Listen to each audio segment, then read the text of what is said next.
Desarrollo del derecho romano en Oriente. Concepto de derecho romano.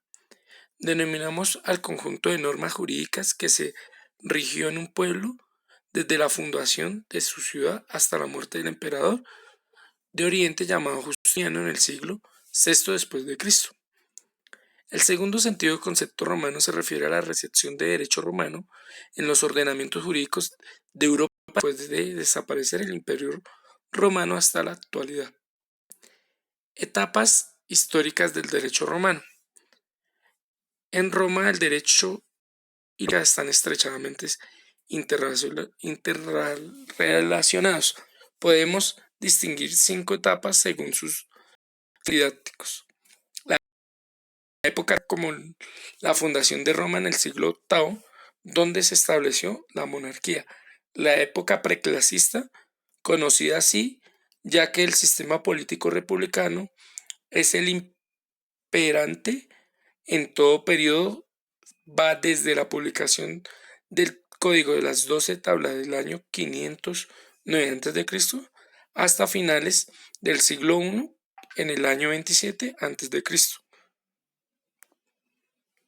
Estas 12 tablas tuvo una gran importancia en esta época, contenían las líneas generales de la organización política y de la convivencia ciudadana, se consideraban fuentes de derecho público y privado.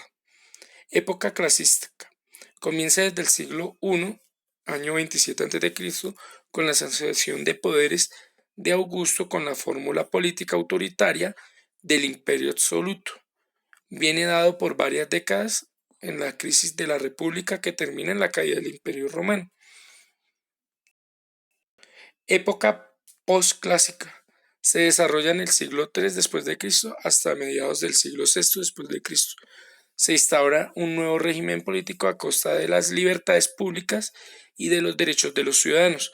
Se divide en 2 imperios, Imperio Romano Occidental e Imperio Romano Oriental. Se caracteriza por una fuerte intervención de la administración pública de muchos aspectos de la vida particular de los ciudadanos. En la época Justiniana, el periodo VI después de Cristo, el emperador Justiniano hace una recompilación de todo el derecho romano antiguo para instaurar un cuerpo de derecho civil que es donde recopila todas las instituciones, digestos, códigos y nuevas constituciones de esta. Recepción del derecho romano en Occidente de Europa. En el siglo V del año 476 se produce la caída del Imperio Romano de Occidente a causa de las invasiones de los pueblos germánicos. En los siglos XVII y siglo XVIII nace en Europa el racionalismo filosófico y jurídico. Fuentes del derecho romano. Los principales fuentes de producción y de conocimiento del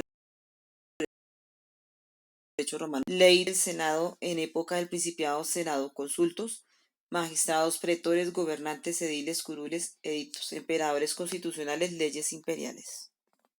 Dentro de los documentos escritos como fuente del conocimiento del derecho romano se distinguen 3 tipos de fuentes. Fuentes son los documentos escritos que contienen derecho anterior a Justiniano. Fuentes justinianeas son los documentos escritos que contienen el derecho justiniano, es decir, la compilación de Justinianos. Obras literarias de los romanos que contienen información del derecho romano. Y otros historiadores romanos que van desde la época romana hasta la época griega. Las codificaciones son la historia del derecho romano, comprende 4 etapas. La etapa del derecho antiguo quiritario, que va desde la fundación de Roma hasta la expedición de la ley de las 12 tablas, desde la expedición de las 12 tablas hasta el fin de la República, desde el advenimiento del imperio del año 27 o 30 a.C., desde la muerte de Alejandro Severo hasta la muerte del emperador Justiniano acaecida en los años 565 de la era cristiana. Estas 4 etapas corresponden a los 4 periodos políticos de Roma. Los pueblos conocidos porque todos sabían que eran conquistados por Roma. Al ascender el trono imperial 527 después de conocida en el Imperio Romano.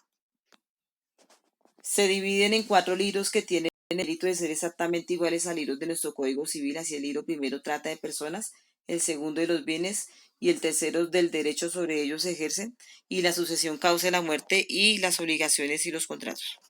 Muchísimas gracias.